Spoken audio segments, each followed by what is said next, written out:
എല്ലാവർക്കും നമസ്കാരം. ഇതിൽ പറയുന്നത് കൊല്ലവർഷം 1201 പുതുവർഷഫലം, തുലാക്കൂറിൽപ്പെട്ടിട്ടുള്ള ചിത്തിര, ചോതി, വിശാഖം, മുക്കാല്. ഒരു ചെറിയൊരു വിവരണം.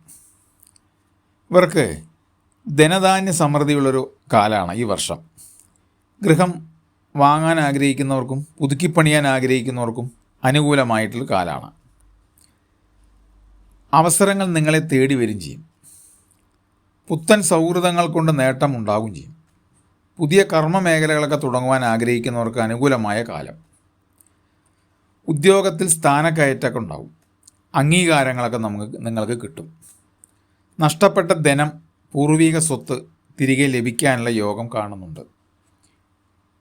കണ്ടക ശനിദോഷങ്ങളൊന്നുമില്ല. പിന്നെ വ്യാഴം അനുകൂലമായിട്ടുള്ളൊരു സമയമാണ്. പങ്കാളികളുടെ ഭാഗത്തു നിന്ന് സാമ്പത്തിക സഹായങ്ങളൊക്കെ പ്രതീക്ഷിക്കാം.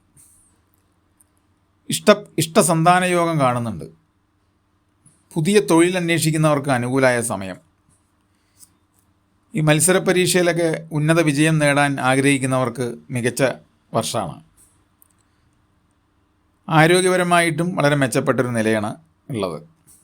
മനസ്സിനും ശരീരത്തിനും പുത്തൻ ഉണർവൊക്കെ നമുക്ക് ഉണ്ടാവും. വിദേശയാത്രകൾ ചെയ്യാൻ ആഗ്രഹിക്കുന്നവർക്ക് അനുകൂലമായിട്ടുള്ളൊരു സമയമാണ്. മനക്ലേശം ഉണ്ടെങ്കിലും അവിടെ ഗുരുദൃഷ്ടി അവിടെ നിങ്ങളെ സഹായിക്കും. എന്ത് ക്ലേശം ഉണ്ടെങ്കിലും അവിടെ അവസാനം പരിഹാരങ്ങൾ ഉണ്ടാവും. പരിഹാരങ്ങൾ മഹാവിഷ്ണുവിന് പാൽപ്പായസം നടത്തുക, ദുർഗാദേവിയൊക്കെ പ്രീതിപ്പെടുത്തുക, ദേവീക്ഷേത്രത്തിലെ ദേശദേവതയ്ക്കൊക്കെ ഭഗവതി സേവ നടത്തുക, സുബ്രഹ്മണ്യസ്വാമി ക്ഷേത്ര ദർശനം നടത്തുക, ഗണപതിക്ക് മാസത്തിൽ ഒരു നാളികേരം പഴം കൊണ്ട് പൂജ നടത്തുക.